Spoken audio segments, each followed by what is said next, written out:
Okay, last lesson of the module, adding and listing agents.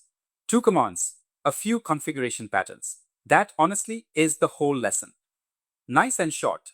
To add a new agent, the command is OpenClaw agents add, followed by the agent name. So, for example, OpenClaw agents add coding.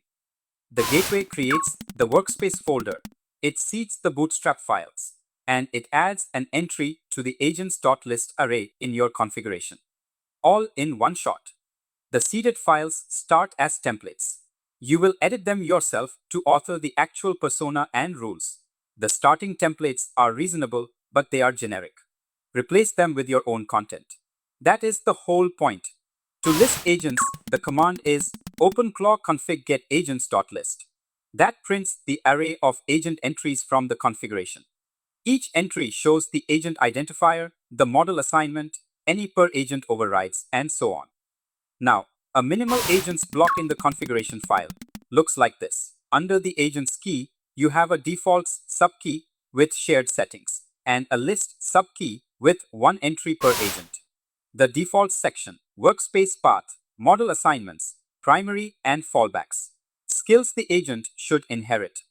Heartbeat settings, sandbox settings. These are the values applied to every agent, unless that specific agent overrides them. The list section, one entry per agent.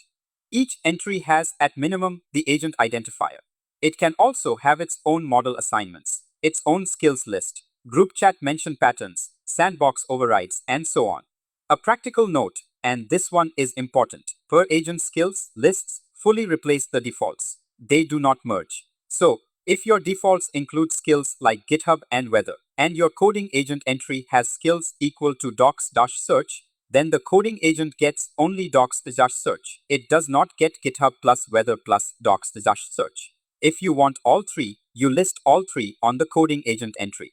Worth knowing, trust me. Same logic applies to tools.allow and tools.deny. Per agent overrides replace defaults. They do not merge with them. Adding an agent post-onboarding. You do not need to rerun the whole wizard. The OpenClaw agents add command handles the workspace seeding and the configuration entry in one shot. Just remember to fill in the workspace files yourself afterward. Removing an agent. There is no OpenClaw agents remove subcommand. So, to remove, you delete the entry from agents.list in the configuration and you delete the workspace folder. Hot reload picks up the configuration change without a restart.